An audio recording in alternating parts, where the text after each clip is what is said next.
G'day, Lewis. Hello, Dan. How are you? Very good. You know, last time we did a podcast, we said we weren't going to do a podcast until the election was called, but the election's probably only like 5 weeks away, so we can't wait. We've got jokes to make. Yeah, that's right. We've got tickets to sell. We've got jokes to make. We're busy, even if Albo refuses to do his job and tell us when this election's happening. That's right. Speaking of jokes, Irrational Fear at the Melbourne International Comedy Festival is on sale now, and it's going great. We're going to have a huge show. We've got Alice Fraser, Tom Ballard in one of their only Melbourne festival shows, also Vijay Rajan and Melissa McGlenzie, as well as John Delmenico from The Chaser. And, of course, DJ Andy McClellan will be holding it together. And, well, I will be performing, and also Irrational Fuck Check's very own Lewis Hobber will be there. Woohoo! I can't wait. I'm very excited. I'm feeling filled with the hope of another election. And I'm working on a very special guest, Lewis. I'll have the listeners know that I've put the ask into Albo's comms person. Oh. I've got 2 blue ticks every time I suggest it, but no real response yet. Okay, read but not received. Yeah, read but not responded to. So we may have another special guest, someone a bit more local to the Melbourne area who is also a big politics person. So that's exciting. All right, here we go. Let's start the show. The following program contains rude words like Mark Latham, blockchain, and Twitter. Irrational Fear recommends listening by immature audiences.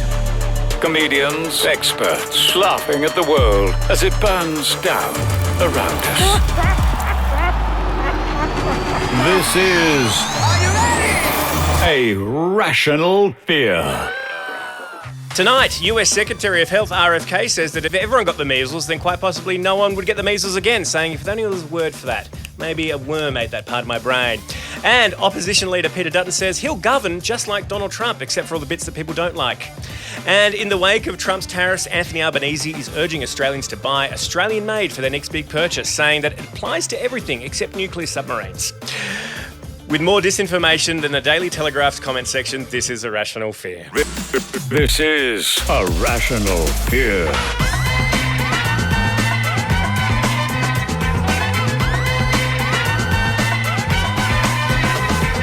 Don't forget to unplug your set.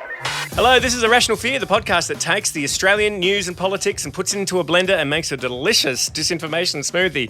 And Lewis, I'm very excited about our special guest today. We have got Stefano Valentino. He's an investigative journalist and has been covering the intersection of power, money and the environment for 2 decades. Man, this man has seen some stuff. He's a member of the European Data Journalism Network. He's the manager of investigations at Vox Europe. He's a 2024 Bertha Fellow and a winner of the 2024 Climate Journalism Award for his work in disinformation and misinformation around the climate crisis. And if you go really deep, when you Google Stefano, you can find his blog spot for the mid-2000s, and it's filled with some amazing scans from his work in magazines and newspapers. It was a simpler time back in the mid-2000s. I miss Blogspot. Stefano, welcome to Irrational Fear. Thank you for inviting me. I don't know, how many times have you ever done a comedy podcast? I'm Italian, so I'm used to comedy, not so much to podcast, but I'm happy to take part into this intersection between comedy and podcast. I do my best. At Irrational Fear, we've started a new project on our TikTok and Instagram called Irrational Fuck Check, where we're trying to debunk misinformation and break down misconceptions around an upcoming election that we're having here in Australia, probably in about 5 weeks. I understand for some folks out there who hear those 2 terms, disinformation and misinformation, what's the key difference there? So that's a good question. In this, there is a difference, although it sometimes tends to be a little bit blurred. So by disinformation, we mean any action which is intentionally aiming at misleading people. So there should be an intention from the perpetrators. I'm talking about disinformation now. Misinformation is when the entities which spread news which are not correct, they do it without having the intention to do that, but the result is that they're still misleading people. So it's sort of a murder-manslaughter situation. It's all, you got to get them on intent. Exactly. Disinformation is when someone take a gun and shoot someone intentionally. The misinformation is when actually you put the gun on the hands of someone who doesn't know how to shoot and kill anyone by chance. Oh, this is great, Stefano. You're already into the mafia zingers already. This is wonderful. So when you say, who, in your time working in misinformation, disinformation and the climate, who are the biggest generators of disinformation? Well, specifically, I've been investigating mostly disinformation and misinformation in the so-called green finance sector. So we're talking about large asset managers, including banks, which promote and market with green labels, investment funds, which, because they are labeled as green, they are supposed to invest in companies which contribute to the climate and energy transition. But if you look at the portfolio of these so-called green investment funds, you will find a lot of crappy companies which are doing everything except from contributing to the climate transition. Indeed, they are doing the opposite. They are contributing to climate change. We are talking about fossil energy companies, coal mining companies, steel companies, and many other companies which release massive amounts of carbon in the atmosphere, boosting global warming. We've got an election coming up in Australia, Stefano, and I don't know if you know, Australia is a very big petrochemical and fossil fuel state. Elections and greenwashing go hand in hand. As someone who's kind of covered greenwashing all over the world, what kind of tactics do big fossil fuels put out there around election time to spread disinformation? Well, I know that Australia relies heavily on coal. It's one of the countries with the largest share of power generated by coal. You have a lot of coal mines, a lot of large coal mining multinationals, including Glencore, BHP, Hilton. As a result, it's very hard for Australia to claim that they are going in the right direction to comply with the obligations under the Paris Agreement. The topic of disinformation is something which is unavoidable in Australia. If there is any front runner in a political action which can at the same time defend the coal-based power generation and the coal mining industry and have climate claims, that would be a miracle. I think it's very hard to reconcile the coal-based economy in Australia with any kind of truly climate claims from policymakers, unless there is any policymaker who is crazy enough to say that he's going to shut down all the coal mines in Australia if he wins the election. Oh no, they don't do that. I mean, I haven't followed the. They don't do that. No way. No way. I haven't followed the political campaigns, but normally the way, at least in Europe, the way front runner for the elections they do misinformation is actually not sharing this kind of information. So they don't talk about this topic, which is quite hot. They just prefer to talk about any other topics. And basically, it's a kind of passive disinformation. They by not touching upon this sensitive topic like fossil energy and Australia, as I said, coal mining. They basically spread this information, but not informing people about that this topic exists and should be in the agenda. So you tell me if mining is an agenda of any political campaigners or any front runner, and if you say that it's not in the political agenda, that means it's a passive disinformation. It's massive here. Like it comes up a lot. It is talked about a lot. It's very the tension really is that the Australian people in general are pro-renewable. They want action on climate change, but there is so much money politically and in terms of advertising spends. All of these like huge campaigns that the mining companies run to be like, without mining, Australia's nothing. You'll lose all these jobs. You won't have any power.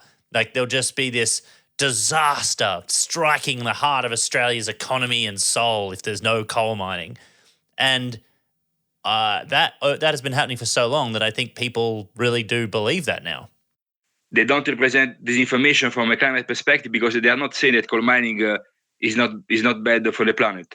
They are just saying that without coal mining, Australia would go bankrupted. They are not talking about the negative effect of coal mining from a climate perspective. That's why that I'm saying that they are doing a passive disinformation. They are clever enough not to speak about the climate impacts of coal mining. They're just talking about the economic impacts. That's what I call passive disinformation, at least from an environmental perspective. Stefano, you are someone who has got a finely tuned bullshit detector. As someone who's been covering these kinds of things for a long time, what do you look for? What is like a red flag to you when you see disinformation? Well, again, my target is disinformation in environmental, climate, financial sector. So to me, any sustainable green claims, which is splashed on the website, on press releases of any companies which operates in a carbon-intensive sector, is, as a matter of fact, by definition, disinformation, because there is no polluting companies which can claim to be sustainable or green. When they do so, normally they link their claims to some kind of let's say side activities that they're doing to cover up the largest part of their climate unfriendly operations. They are advertising themselves as green just because they are committed to do things in a period of time which is just in the future, while keeping their business as usual presently and continuing to release carbon emissions. So this time gap between the negative impact of their operation now and the assumed positive impact in the future, that's the most outstanding misinformation actions of companies, because the positive results should be achieved now, not being promised without any way for public authority or citizens to scrutinize what the company is going to do in the future, if the positive results are going to be achieved or not. Unfortunately, this practice is commonly accepted. Many rating agencies which assess the climate performance of companies, they still provide a positive assessment for companies just based on claims, promises, and plans for the future. The rating is never given for what the company is doing now. So, as I'm saying, this is institutionalized disinformation. The rating agencies are complicit. The government, which make free leeway for rating agencies to provide their, let's say, bullshitting assessment for companies, they are complicit. We are living in a society which is using the climate goals to cover up business as usual, and to provide new arguments for companies to make money through painting themselves in green. So basically, it's a shared responsibility between different entities, public and private organization. So, Stefano, the current leaders of Australia, the Labor Party, they are much better on climate than the people who we used to have. They're definitely making progress, but it is, progress that it's sort of one step forward, two steps back. And they've approved a bunch of new coal mines, but they know that they want green credentials. So some of the things they've been saying is that they're just coal mine extensions. So it's technically, they're digging a brand new hole. It's a brand new coal mine, but it's sort of close by to one that exists, and it's the same company that dug the last one. So they're just calling it a coal mine extension so that they can claim that they're not building any new coal mines. They assume that people are stupid enough to believe that extension doesn't mean extension of carbon emissions. As I say, it's very easy to manipulate readers and voters, considering the fact that there is no commonly agreed definition of disinformation, greenwashing, or even carbon emissions. Everything is blurred. Everything can be interpreted depending on the benefits that companies and governments may get from this semantic game. The only way to counter this disinformation or misinformation, depending on whether the company was lying intentionally or just because it was fed by companies without knowing itself that the companies were lying to them. Many policymakers, they are so ignorant that they believe whatever companies are saying. So we can still give the benefit of doubt to these policymakers which announced the extension. The only way to counter this disinformation or misinformation is doing investigative reporting and explain with fact-checked and documented evidence that these words mean nothing unless they are supported, backed by scientific elements which show that there is no carbon emissions attached to this renewal or of the operations. If these policymakers, they can prove that the extension of the holes doesn't imply any extension of carbon emissions, if they're right. But I doubt that they will be able to prove that. I think that seems unlikely, yeah. Stefano, the claim from Labor, the Labor Party, was no new coal mines. I mean, it's quite surprising that the Labour Party, which actually defends labour, could promise to shut down coal mines since they provide the labour to people. It's a kind of contradiction. So, Stefano, we're just waiting for you to say great words because, we're just waiting for you to kind of slam dunk the Labor Party. So thank you for that. That's great. So the Labour Party want to be carbon neutral and preserve jobs at the same time. Why didn't they say no more? No, instead of just saying no more coal mines, they didn't say we are going to move all the jobs from coal mines to renewable energies. I mean, they are. That is their plan. And look, we've come off 9 years of Conservative government who are anti-renewable, and don't believe in climate change, just really backwards thinking. The Labor Party are probably a bit more centrist. They are definitely moving things in a better direction, but probably slower than we need.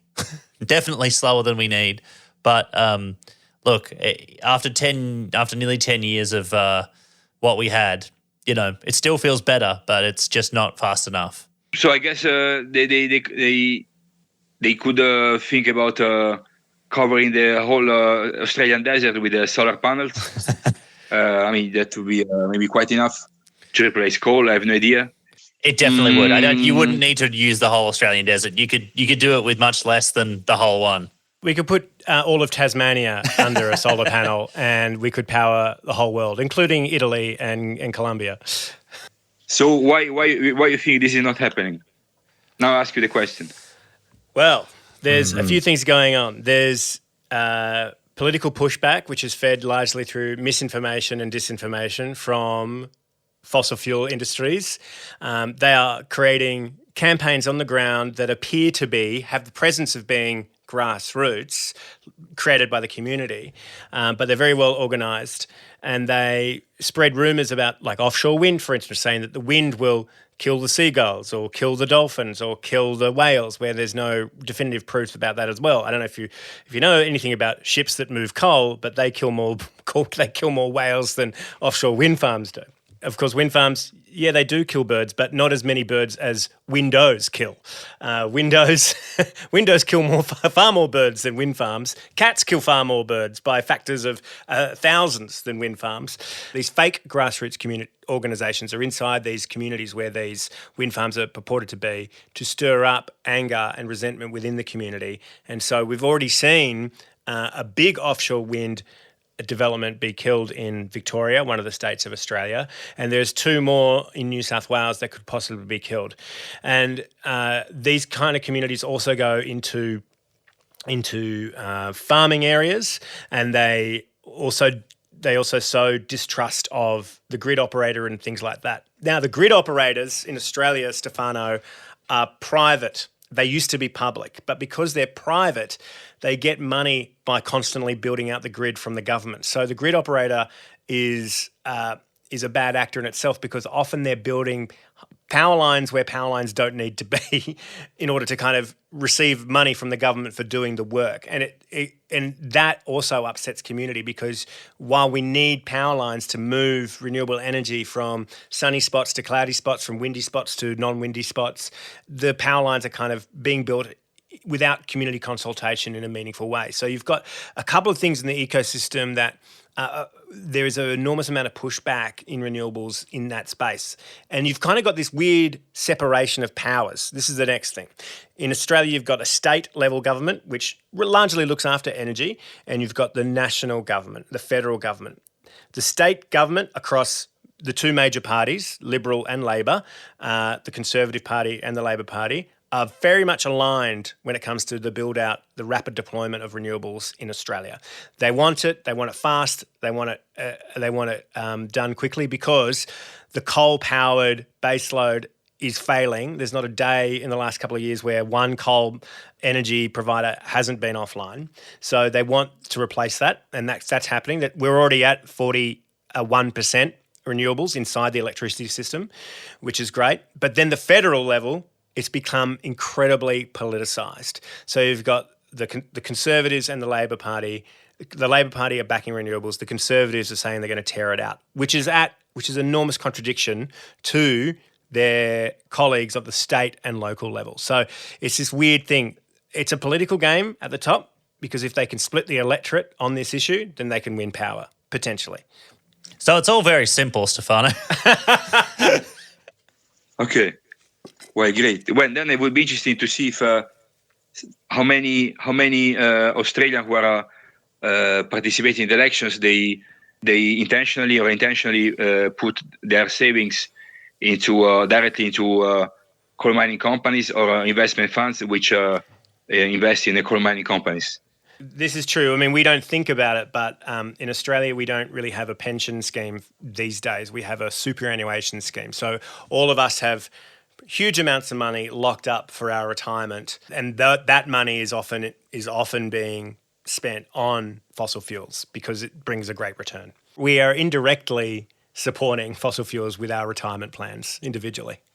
Well, that's unfortunately is the big dilemma of our society, is that at the same time, citizens they are conscious people who want to contribute to make things change for the better, but at the same time they generate their individual benefits from the crappy economic system that they would like to